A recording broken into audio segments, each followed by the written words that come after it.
children, welcome back to our book reading. Today we are going to read Dr. Seuss' Sleep Book. This book is to be read in bed. The news just came in from the county of Keck that a very small bug by the name of Van Vleck is yawning so wide you can look down his neck. This may not seem very important, I know, but it is, so I'm bothering telling you so. A yawn is quite catching, you see, like a cough. It just takes one yawn to start other yawns off. Now the news has come in that some friends Van Vlecks are yawning so wide you can look down their necks. At this moment right now, under 7 more noses, great yawns are in blossom, they're blooming like roses. The yawn of that one little bug is still spreading.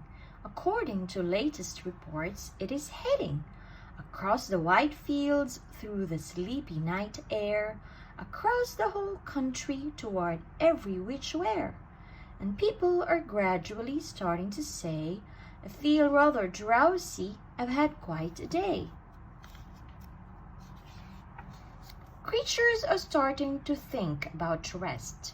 2 bifferbum birds are now building their nest. They do it each night, and quite often I wonder how they do this big job without making a blunder.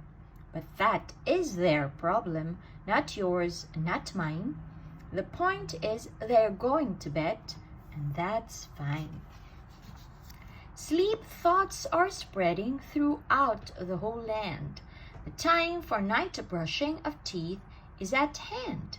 Up at Herkheimer Falls, where the great river rushes and crashes down crags in great gargling gushes, the Herkheimer sisters are using their brushes. Those falls are just grand for tooth brushing beneath, if you happen to be up that way with your teeth. The news just came in from the castle of Krupp that the lights are all out and the drawbridge is up. And the old drawbridge drawer just said with a yawn, my drawbridge is drawn and it's going to stay drawn till the milkman delivers the milk about dawn. I'm going to bed now, so nobody better come round with a special delivery letter. The number of sleepers is steadily growing. Bed is where more and more people are going. In Culpeper Springs, in the Stilt Walkers' Hall, the Stilt Walker stilts are all stacked on the wall. The Stilt Walker walkers have called it a day. They're all tuckered out and they're snoozing away. This is very big news. It's important to know, and that's why I'm bothering telling you so. Way out in the west, in the town of Merced, the Hinklehorn Honking Club just went to bed. Every horn has been quietly hung on a hook for the night in its own private Hinklehorn nook. All this long happy day they've been honking about, and the Hinklehorn honkers have honked themselves out, but they'll wake up quite fresh in the morning, and then they all start Hinklehorn honking again. Everywhere creatures are falling asleep. The collapsible frink just collapsed in a heap, and by adding the frink to the others before, I am able to give you the who's asleep score. Right now, 40,404 creatures are happily, deeply in slumber. Think you'll agree that's a whopping fine number. Counting up sleepers, just how do we do it? Really quite simple, there's nothing much to it. We find out how many, we learn the amount by an audio-teleo count. On a mountain halfway between Reno and Rome, we have a machine in a plexiglass dome, which listens and looks into everyone's home, and whenever it sees and a sleeper go flop. It jiggles and lets, and a biggle ball drop. Our chap counts these balls as they plop in a cup, and that's how we know who is down and who's up. Do you talk in your sleep? It's a wonderful sport, and I have some news of this sport to report. The world champion sleep talkers Joe and Mo Redzuff have just gone to sleep, and they're talking their heads off. For 55 years now, each chattering brother has bubbled and gobbled all night to the other. They've talked about loss, and they've talked about cause. They've talked about pause, and they've talked about floss. They've talked quite a lot about old Santa Claus. And the reason I'm telling you this is because you should take up this sport. It's just fine for the jaws. Do you walk in your sleep? I just had a report of some interesting news of this popular sport. Near Finnegan Fen, there is a sleepwalking group which not only walks, but it walks a la hoop. Even every night they go miles. Why they walk to such length? They have to keep eating to keep up their strength. So every so often one puts down his hoop, stops hooping and does some quick snooping for soup. That's why they are known as the Hoop Soup Snoop Group. Sleepwalking too are the curious crandles who sleepwalk on hills with assorted size candles. The crandles walk nightly in slumbering peace, in spite of slight burns from the hot dripping grease. The crandles wear candles because they walk far, and if they wake up, want to see where they are. Now the news has arrived from the Valley of Vale that a Chippendale mop has just bitten his tail, which he does every night before shutting his eyes. Such nipping sounds silly, but real. It's wise.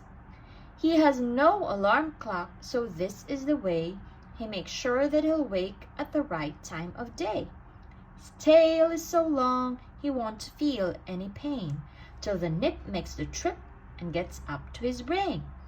In exactly 8 hours, the Chippendale mop will at last feel the bite and yell, "Ouch!" and wake up. A Mr. and Mrs. J. Carmichael Crocs have just gone to bed near the town of Fort Knox, and they, by the way, have the finest of clocks. I'm not at all sure that I quite understand just how the thing works with that one extra hand, but I do know this clock does one very slick trick. Doesn't tick tock, how it goes is talk tick.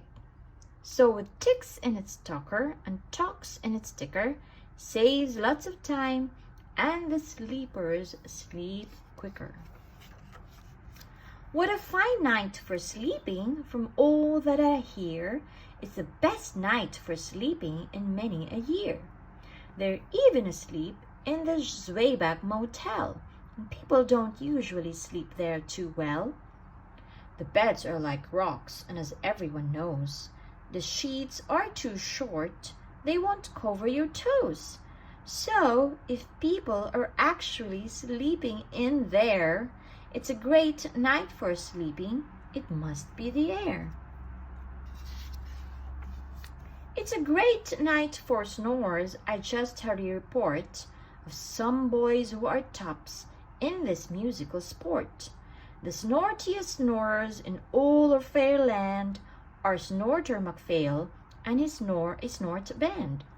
This band can snore Dixie and Old Swanee River so loud it would make 40 elephants shiver. The loudest of all the boys is McPhail. He snores with his head in a 3-gallon pail. So they snore in a cave 20 miles out of town. If they snored closer in, they would snore the town down. Do you know who's asleep out in Funa Laguna? 2 very nice Funa Laguna baboona. We've added them into our who's sleep count, which has grown to a really amazing amount. Exactly 8,808 creatures are sleeping now. Isn't that great?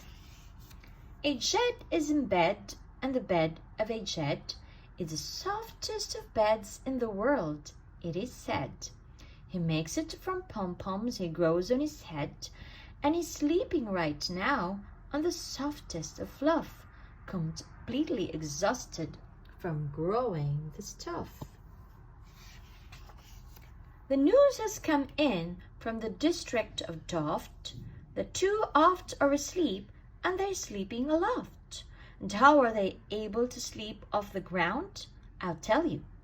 I weighed one last week, and I found that an oft is so light he weighs -1 pound. A moose is asleep, he is dreaming of moose drinks. A goose is asleep, he is dreaming of goose drinks. That's well and good when a moose dreams of moose juice. Nothing goes wrong when a goose dreams of goose juice. But it isn't too good when a moose and a goose start dreaming they're drinking the other one's juice. Moose juice, not goose juice, is juice for a moose. And goose juice, not moose juice, is juice for a goose. So when goose gets a mouthful of juices of mooses, and moose gets a mouthful of juices of gooses, they always fall out of the bed screaming screams. So I'm warning you now, never drink in your dreams. Speaking of dreaming, I think you should note that the Bumbletub Club is now dreaming afloat. Every night they go dreaming down Bumbletub Creek, except for one night every 3rd or 4th week, when they stop for repairs, 'cause their bumbletubs leak. But tonight they're afloat, full of dreams, full of bliss, and that's why I'm bothering telling you this. At the fork of a road in the Vale of Avode, 5-foot weary salesmen have laid down their load. Oh, they've raced around in the heat at top speeds, unsuccessfully trying to sell Zizzer Zoof seeds, which nobody wants because nobody needs. Tomorrow will come, they'll go back to their chore. They'll start on the road, Zizzer Zoofing once more. But tonight they've forgotten their feet are so sore, and that's what the wonderful nighttime is for. Everywhere creatures have shut off their voices. They've all gone to bed in the beds of their choices. They're sleeping in nooks and they're sleeping in cracks, some on their tummies and some on their backs. They're peacefully sleeping in comfortable holes, some even on soft tufted barber shop poles. The number of sleepers is now past the millions. The number of sleepers is now in the billions. They're sleeping on steps and on strings and on floors, in mailboxes, ships, and the keyholes of doors. Every worm on a fishhook is safe for the night. Every fish in the sea is too sleepy to bite. Every whale in the ocean has turned off his spout. Every light between here and Far Foodle is out. Now, adding things up, we are way beyond zillions. We are way beyond billions. Our Who's Asleep score is now up in the zillions. 99,000,000,9,000,002 creatures are sleeping. So, how about you? When you put out your light, then the number will be 99,000,009,000,003. The end. Good night. Happy